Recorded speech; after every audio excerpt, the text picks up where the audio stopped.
Sejumlah pohon yang berada di semua kecamatan di Kota Palopo tumbang akibat angin kencang. Pihak BPBD Kota Palopo terpaksa harus berjibaku menangani cuaca buruk yang melanda seluruh Kota Palopo. Sebanyak 555 rumah warga rusak di Kecamatan Bara dan Kecamatan Teluanua akibat angin kencang dan banjir.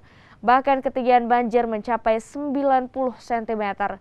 Cuaca buruk menerjang Kota Palopo sejak hari Sabtu yang lalu.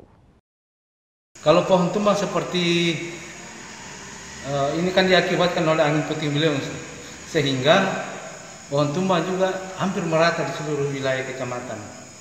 Itu. Kemudian akibat curah hujan yang cukup tinggi juga mengakibatkan beberapa wilayah seperti wilayah Teluanua, Pentojangan, Dimabor, Marobo.